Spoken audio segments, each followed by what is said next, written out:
the next person that impressed me was Justin Fields. His numbers popped off the page. 14 for 20, 142 yards and a touchdown. He had 5 rushing attempts, 33 yards and a touchdown. Showed off the speed. I've on the way here. Right before I got here, I read a stat that he is the fastest person on that team. Period. No, I mean on the offense. I didn't read the I don't know about the defenses 40 times, but he runs a faster 40 times than all of his receivers, so he should probably be playing receiver as well if Matt Nagy allows him to. But seriously, he had a nice little bootleg throw. I mean, it was a blown coverage. It really was. But he did throw across the body, and he did sell the run real well. Is Matt Nagy still saying that and Andy Dalton's the week 1 starter? He hasn't said anything on the competition. I mean, he is pretty stupid, though, so I wouldn't be shocked if he still threw Andy Dalton out there, even though it's very obvious that they have a better shot at winning with Justin Fields. But I don't know that also his numbers were as impressive as he played. He almost threw like 2 or 3 interceptions early on. And he fumbled. Yeah. Also, he played the third stringers for oh my God, I forget who they're playing against, but he was the only one who didn't play against starters. All the other rookie quarterbacks played starting defenses. Very true. But whenever he threw all those bad passes, he did get up and just go right to the next play. Didn't hang the head. Next play kind of guy is something you want. He did lead the Bears to 17 points.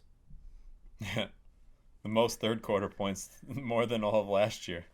Is that true? It's true. It was actual stat. That was the most third quarter points they scored all of last year. Yeah, I will say he is better than Andy Dalton. And Matt Nagy, if you're listening, 'cause I know you listen to this show, if you don't start him week 1, you deserve to be fired. I'm looking right at you, right through the camera. I want you to read my lips. Adam Nagy Gase. You should be fired. Is that real? Adam what Nagy Gates? Matt Adam Nagy Gase. Shout out Adam Gates. I miss Adam Gase jokes. I'm sorry.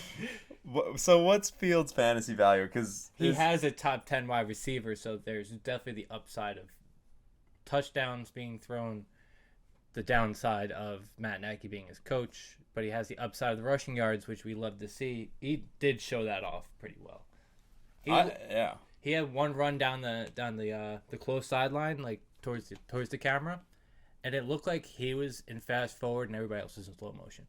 He just like scrambled out and just sprinted faster than anybody could even walk. It was insane. I think all their values go up if he starts. Yeah. I mean, Robinson, we saw what Mooney. We saw what Andy Dalton did last year. And it was a whole bunch of nothing. Like he's washed. He's not good. Once he was a great quarterback. Well, that's a little loose the word great. Let's go like good. Good to a little better than like Joe Flacco in his prime. Oh, Joe, you mean QB1 Joe Flacco, buddy? QB1 Joe. Relax over there. No, they do all go up, but as far as my rankings go, I have him taking over the starting job in like week 2. So we broke it down. Like they have a kind of hard schedule in the beginning. I think they might just roll Andy Dalton out and not have to face the Rams defense and somebody like that. I don't have the schedule pulled up in front of me, but I think week 3 they play the Rams, and I think after that then he comes in, so probably week 4, and then everybody's fantasy value boosts up. Until then, I don't have Darnell Mooney like anywhere close to being relevant. Because like me and Mike differ on that. He thinks he's a good talent. I just think he's got good hands, but he runs terrible routes. No, Mooney? Yeah. I think he runs great routes. We'll have it backwards. I think you have it backwards. I think that's what everyone raves about Darnell Mooney. So then he doesn't have hands. Then I would question the hands more than the route running. So I stand corrected. No, I don't. I'm not high on Mooney regardless. What round is Fields draftable?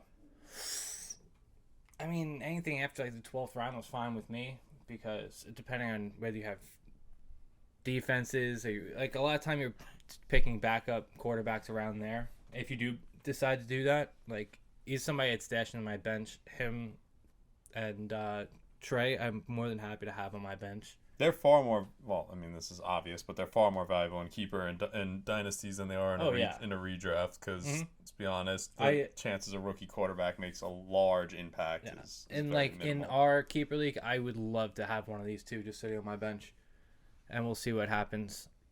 I'm not going out of my way, obviously in our league, to just draft one of them in like the 9th round.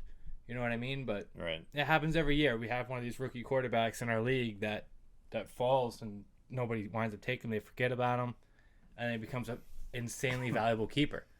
You know, in our league, Patrick Mahomes is a 14th round keeper. It's absurd, but we'll see. I mean, there's definitely value. I think there's more value in Trey Lance.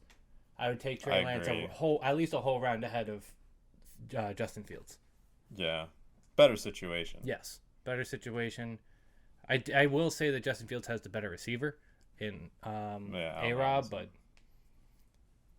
my favorite stat ever. 1,000-yard catches, 1,000-yard season with both Blake Bortles and Mitch. There's very few people on this earth that could do that, and A-Rob's one of them. So if he's the starter pretty early on, that list goes high.